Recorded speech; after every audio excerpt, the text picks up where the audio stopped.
తెలంగాణ విద్యా కమిషన్లో అర్బన్ నక్సల్స్ ఉన్నారని సంచలన వ్యాఖ్యలు చేశారు కేంద్ర మంత్రి బండి సంజయ్.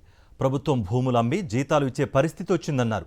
బీఆర్ఎస్ అధినేతకు బీదర్లో దొంగ నోట్లు ముద్రించే ప్రెస్ ఉందని, దొంగ నోట్ల వ్యాపారం చేసి ఎన్నికల్లో డబ్బులు పంచాలని ఆరోపించారు బండి సంజయ్. అర్బన్ నక్సల్స్ తీసుకొచ్చి విద్యా కమిషన్లు పెడితే వాళ్ళు ఏం చెప్తారు రేపు వాళ్ళు?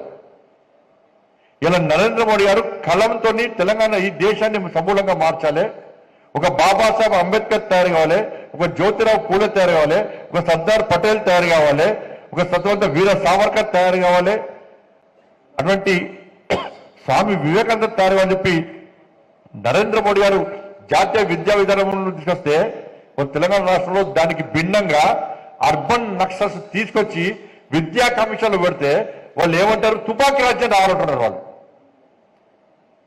మనం కలం రాజ్యం రావాలని మోడీ గారు కోరుకుంటే తుపాకీ రాజ్యం రావాలని వాళ్ళు కోరుకుంటున్నారు. అంటే అధికారంలో అధికార పార్టీ ఈ తెలంగాణ రాష్ట్రంలో శాంతి భద్రత కాపాడాలి, కానీ గతంలో శాంతి భద్రతను విఘాతం కలిగించారో, ఈ తెలంగాణ రాష్ట్రంలో ఉమ్మడి ఆంధ్రప్రదేశ్ విధ్వంసం చేసిరో, అనేక మంది అమాయకుల ప్రాణాలు బలిగొన్నారో, అనేక బాంబు పేలుడు చేసిరో, అటువంటి వ్యక్తుల చేతిలో విద్యా వ్యవస్థను పెడితే వాళ్ళు సమాజానికి ఏం చెప్పగలుగుతారు? వాళ్ళ రేపు మీరు పోయి స్కూళ్ళలో ఏం చెప్పాలి? ఇగో ఫలానా కొండపల్లి సీతారామయ్య ఇన్ని బాంబులు వేల్చిండు, ఇంతమందిని కాల్చి చంపాడు, ఇంతమంది పోలీసులను చంపాడు, ఇంతమంది బీజేపీ కార్యకర్తలను చంపేసాడు, ఇగో ఈయన ఫలానా ముప్పాల లక్ష్మణరావు ఈయన గిన్ని జీబులు వేల్చిండు, గిన్ని గ్రానైట్లు వాడిండు, ఇట్లా వేల్చని చెప్పాలా? మీరు ఏం చెప్పాలి? మీరు రేవంత్ రెడ్డి గారు చెప్పాలి. రేపు ఉపాధ్యాయులు ఏం పాఠ్యాంశాన్ని బోధించబడ్డారు?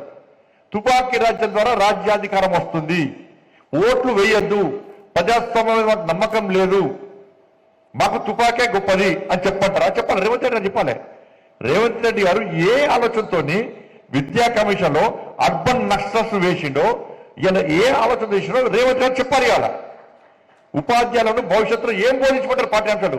స్వామి వివేకానంద వద్దు, వీర సావర్కర్ వద్దు, అంబేద్కర్ అసలే వద్దు, జ్యోతిరావు పూలే మాకు వద్దు, ఇవ్వాలి ఏమంటారు? కానీ వాళ్ళకు భయపడి రాష్ట్ర ముఖ్యమంత్రి స్థాయిలో వ్యక్తి నక్సల్స్ కు భయపడి,